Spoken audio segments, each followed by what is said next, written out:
Guys, make sure you stay until the end. We want to share one good advice with you. If you make that simple mistake, you may end up spending thousands of dollars on parts and repairs, diagnostics that you may actually not even need. Make sure you stay until the end. We'll explain what we're talking about.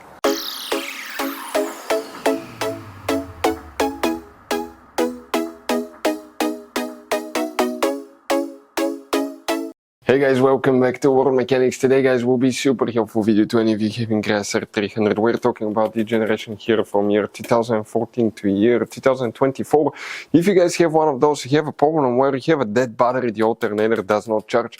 Guys, do not waste your money until you watch that video. We'll explain how it could be a simple fix, and if not fixed in the next few minutes or you don't stop your engine, it can actually even destroy your engine. We'll explain why. If you need to buy replacement parts too, at a good price, quick shipping guys, we'll share the information in the description of the video below for your convenience. So let's start on it now. So guys, before we start, let us tell you a little bit about us. Every single car we get here at the garage, we try to make at least 200 to 300 free repair videos. Why we guys do that? Because our mission in the shop is to save as much money as we can. All we need in return, please subscribe to the channel, like the videos, that way we can keep making these free videos. We show you how to fix engines, transmission, bodywork, fuses, relays, all that stuff guys. And if you need to buy cheap parts and tools at a good price, quick shipping, we'll put a link in the description of the video below.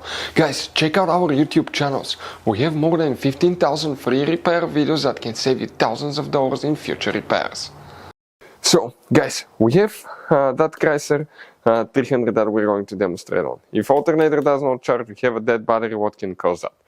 Now, the first thing guys we want to check is some fuses, okay, for the BMS sensor, but then of course it could be something else and you need to check that immediately. First, open the trunk.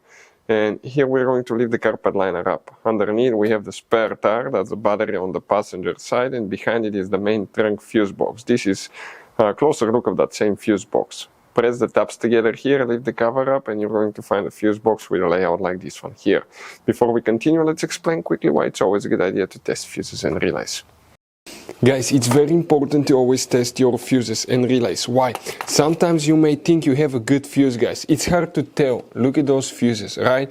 And sometimes, okay, you pull the fuse. Okay, I'm going to get the fuse puller and I'm going to remove one fuse. I want to show you on that 20 amp fuse. Sometimes it's very unclear if that fuse is burned or not. You may not clearly see it. So always, guys, test them, because if you don't test the fuse, you assume it's good. You end up spending money, time and diagnostics for problems that do not exist, guys. So you can just waste your money and time. Always test your fuses, always test relays. We will put links in the description of the video below where you can find, guys, a video for testing a fuse and testing a relay that will explain everything that you need to do. If you guys need to buy any parts, tools for your Dodge Ram, fuses, relays at a really good price, quick shipping, that way you do not waste money and time, we're going to put a link in the description of the video below for your convenience. Please check it out. So guys, here what we need to check: one fuse. Let's zoom in quickly, then we'll explain what else easily can cause that too, guys. So we're going to come right here, and the fuse that we need to check, guys, specifically for that is known as fuse number 35. So that's 38, 37, 36, 35. That 5 amp fuse, that's the one for the BMS battery monitor sensor. And if you come right here, you see that's your fuse box. That's a negative terminal right here. That's the negative terminal of the battery, you see.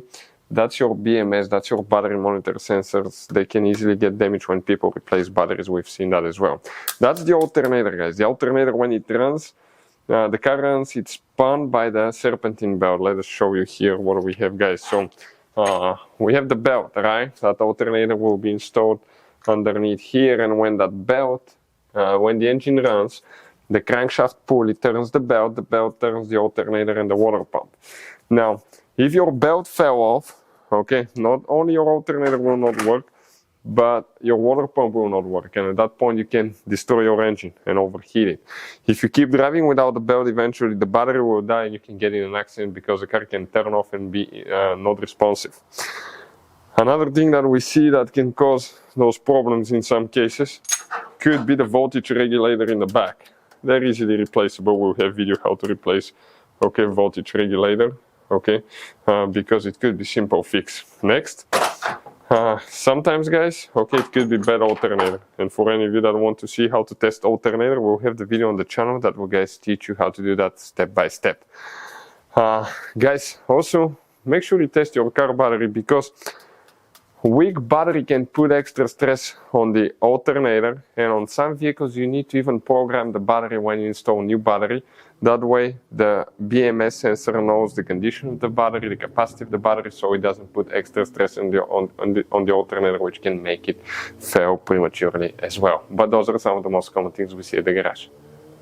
So guys, that generation Chrysler 300 has all kinds of different size of fuses, guys. You can see different fuses, relays, that's the engine fuse box, that's the trunk fuse box. Those could be really hard to find, some of them, guys, and if you're in the middle of nowhere, you need a replacement, you cannot get one, you may be stuck, guys. So we will recommend to buy some, put in the glove box for peace of mind, keep some spare ones.